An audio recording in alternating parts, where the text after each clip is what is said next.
Kuei Chol was born on July 29, 2006, in Fargo, North Dakota. She is a freshman at Fargo South High School. Her family is from South Sudan. She likes to play basketball and volleyball. Her favorite subjects are gym and science. She enjoys eating pasta. She wants to be a physician's assistant or a dentist in the future.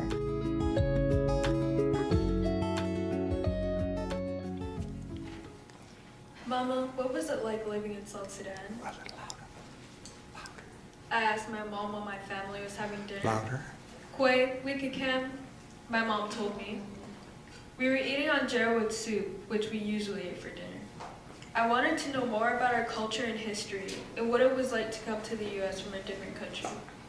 Living in South Sudan was very different from America.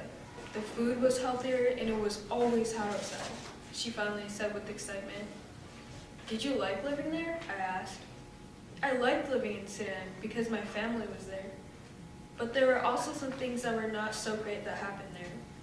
I wished I could change some of those things, she responded.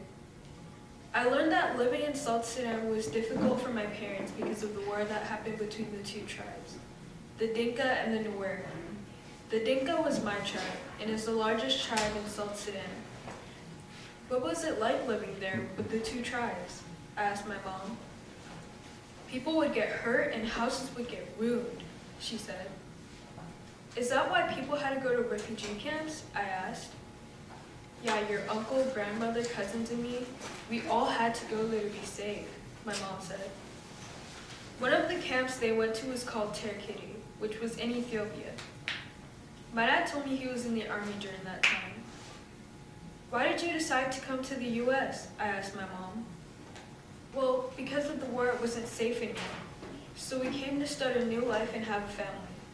We also wanted you and your siblings to live better, she said. I understood where she was coming from. My dad told me that it was a good thing to learn about your culture. Some holidays that we celebrate were Thanksgiving, Easter, Christmas, and Independence Day for South Sudan. Independence Day is after Christmas, and it's a holiday that people celebrate because it shows that we care for each other and our culture.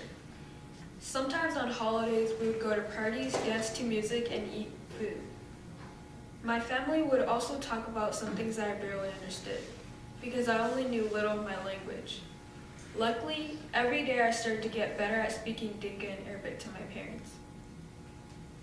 My older sister and brother were better at speaking those languages than I was. My sister, who was only 3 years older than me, was also born in America. Growing up, we both had different perspectives than our siblings.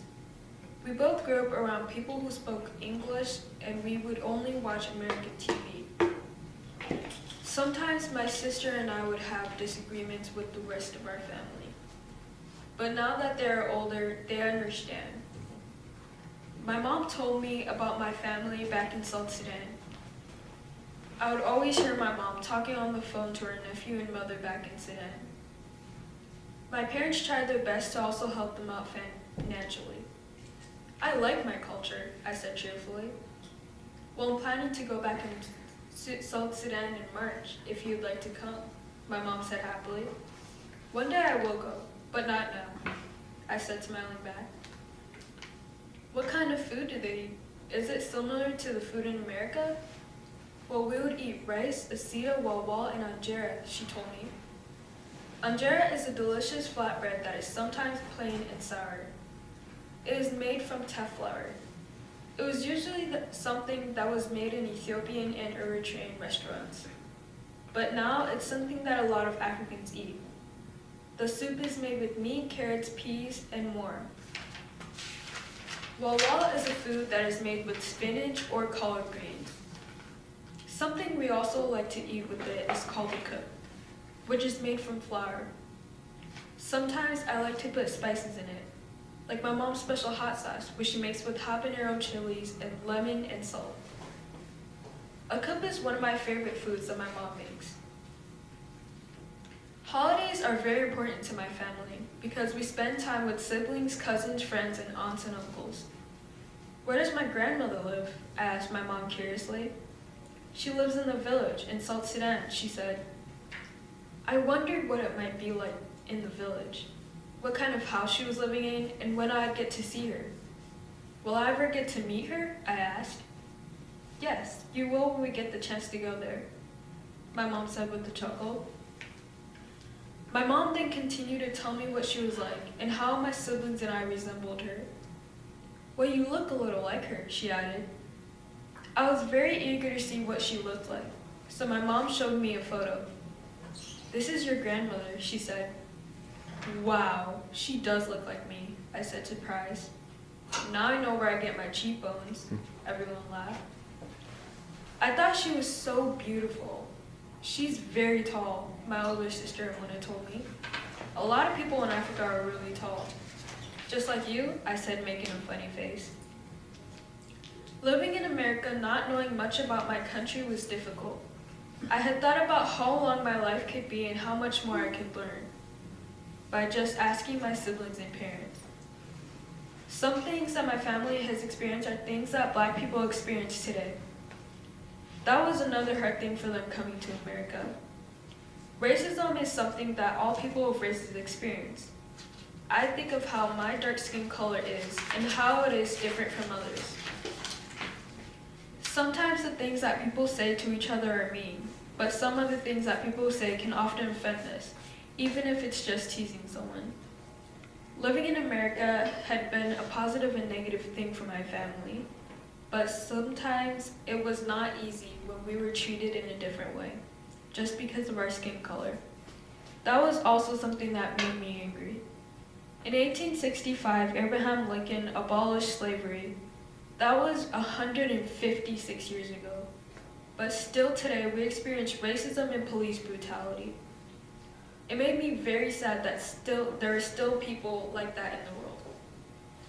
One thing that is important in my country is the flag. The flag has 6 colors and they represent different things in South Sudan. Black represents the color and people. Red represents the people that died and fought for our country. Green represents the land, wealth, and agriculture, and white represents peace in the country. Another thing I learned from my mom about South Sudan was about the topic of marriage. Women in my country are expected to get married at 18 years of age, and men are expected to get married at 20 to 25. So some people disagree with getting married at a young age. And I also think that getting married at the age of 18 would be too young for me. And so do my parents. I was really curious to know if my parents got married at that age. Mama, what age did you and Dad get married? Well, I was 19 and your dad was 20, she said. Another fact about my country is that there are many children that are starving, with over 7 million living in hunger. I wish that I could change those things. Knowing people are dying in my country where my family came from made me sad.